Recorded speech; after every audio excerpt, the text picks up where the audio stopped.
Jamaica. And when I say this, I truly mean it. I'm talking about the behaviors of the people, the mindset, the architecture in the cities. We're talking about how the marketplaces look, and just how easygoing the people are. Life is in general in Ghana. And those comparisons, I kept making those comparisons throughout my journey as I explored the cities and the historical sites.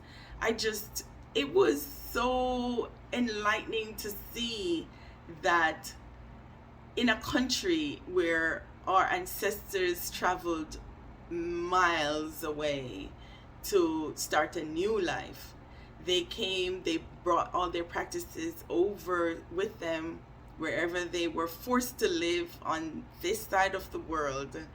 And just knowing that I was brought up with similar practices and going back to Ghana, from where our ancestors came, we're realizing that the people, their behaviors, their outlooks on life, their value system, their way is just the same like ours. One of the other things that was noticeable to me was, once someone in Ghana knows that you're Jamaican, they get extremely excited about you and they embrace you even quicker, because they accept and understand that that's where their ancestors came to live and set up life. Their distant ancestors were forced to come to the Caribbean, so they see us as one people.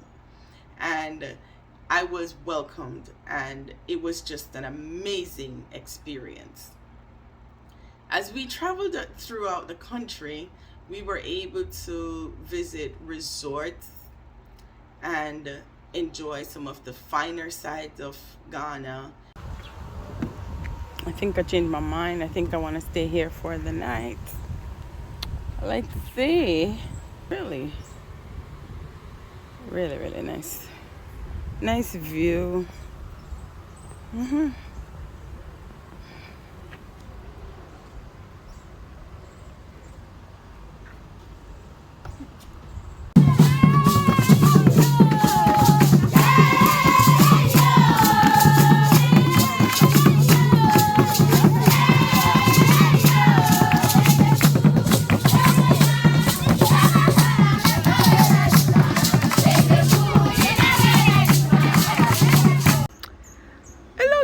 Look at the ackee tree, and it's fully loaded. Look at that.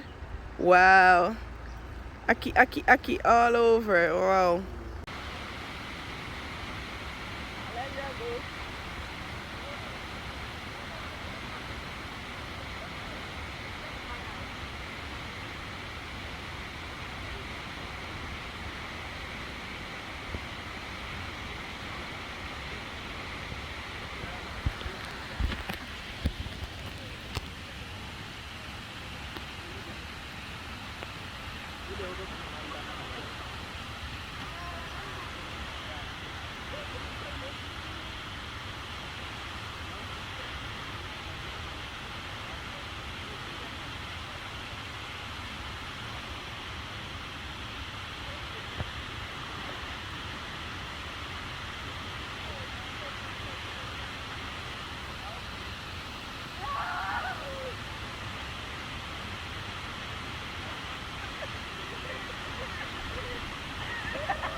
Daddy, what do you think?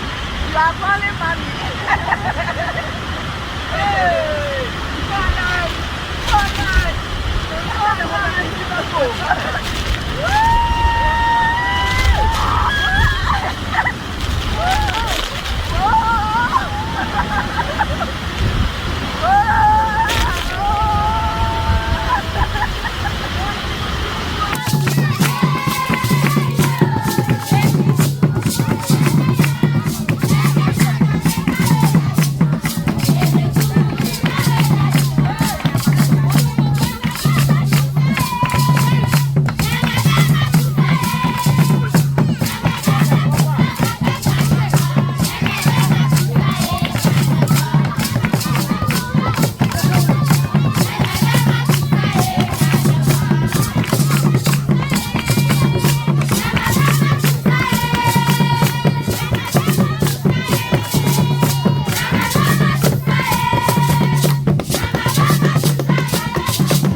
Almost everything that I experienced in Ghana reminded me of my Jamaican background.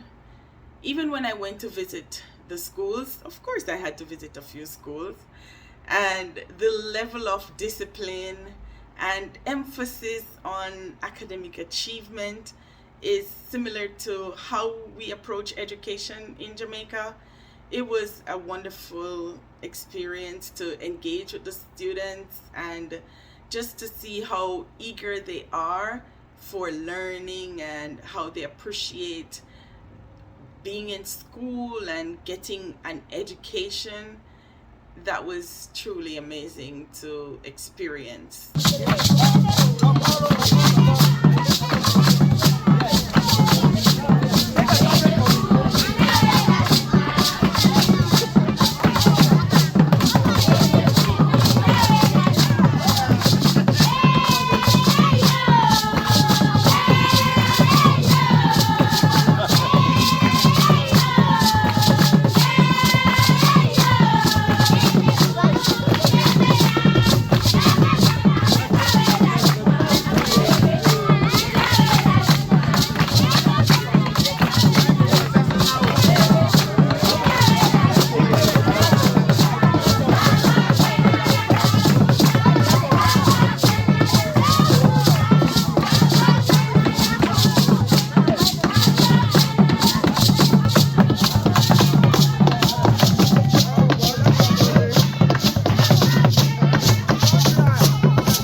Madam, on behalf of the parents, students, and then the other people, we have a special gift for you.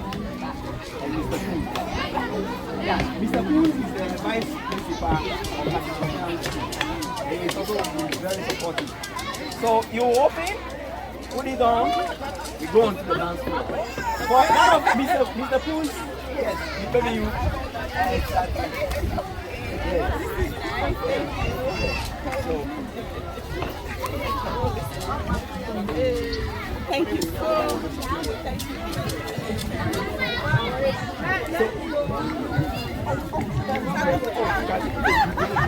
Okay. You can do it. So help her open.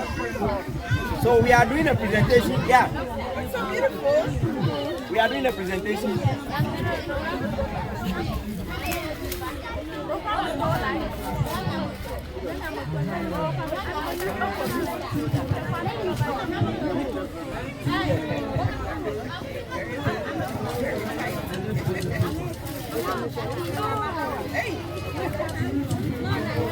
Wow. Another one. This is indeed surprising.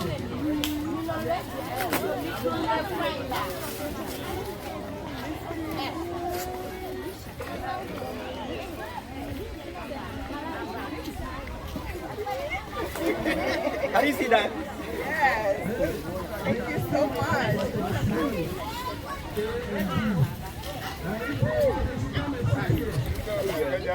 No, we only look at a guest. Yes. I made it. Wow. Yeah. See that? No, that's fine. Thank you. Thank you so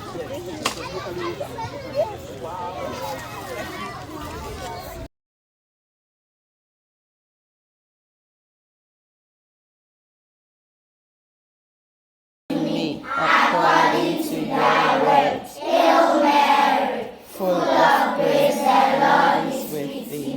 Blessed are you among women, and blessed is the fruit of your womb, Jesus. Holy Mary, Mother of God, pray for us sinners, now and at the hour of our death. Amen.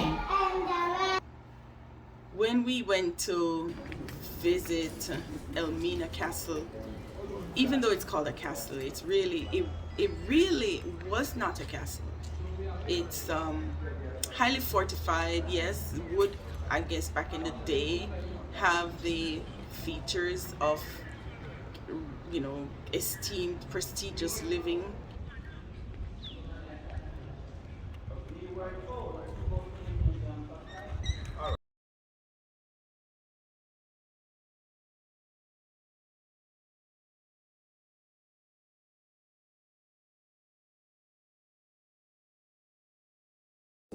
These are also over 500 years. With the woods, they've all been restored. Any wood you find here today has all been restored. So at the time, they were using the pine woods, which is really scarce here in Ghana. Let's take a look at it. Was dragged through this to the governor's bedroom to be raped. And after being raped, she was not considered the governor's wife. She was thrown back to her place in the dungeon. And at the end of the 3 months, when the slave ships arrived, some of these female captives were pregnant. These ones were not taken along with on board the slave ships. They were sent outside the structure into the community, where houses were built for them to go on the baby.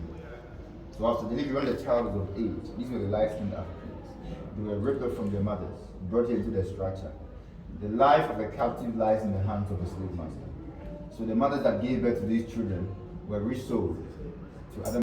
So they had holding cells that would hold hundreds of male and female alike in these cells for extended periods of time in inhumane conditions. They would, they would not be fed, and they would be shipped away. Some of them were tortured before they even left that area, and some would not even make it out because they could not manage a treatment, so they were either beaten to death or they just, you know, passed away based on the harsh conditions. But that in itself was the moment that truly changed my life, when we were able to see that the cells were intact, nothing, no restoration was done to them. They were in their original state, and you had the opportunity to walk through, and just you could feel that sense of evil took place here.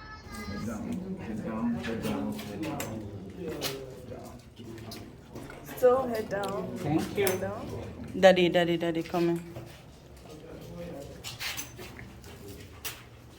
Down.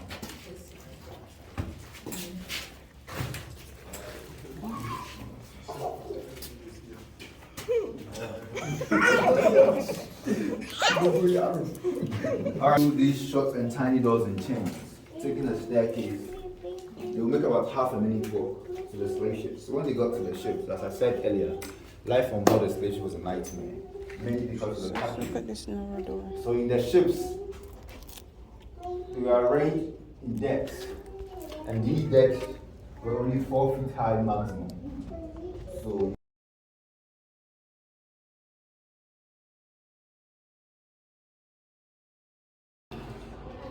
these holes served as a feeding point, or a monitoring point for the captives in the dungeons. It was because of the aggression, the slave revolt. It was worth it because someone had to fight for his freedom.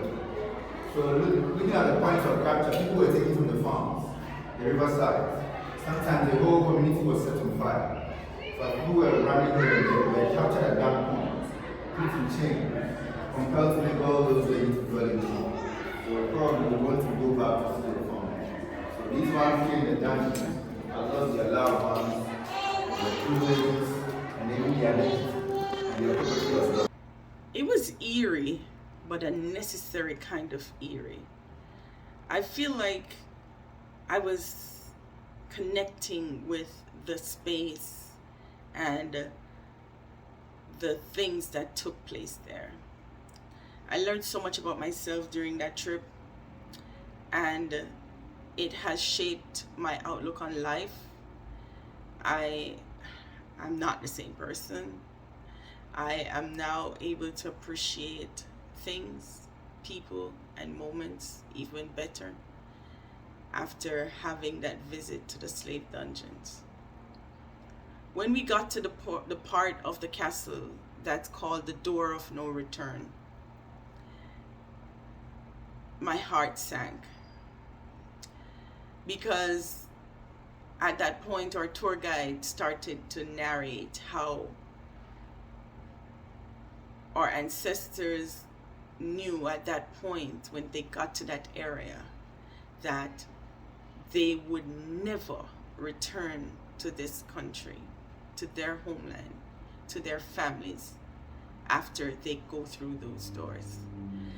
That thought, it is truly a moving and saddening thought.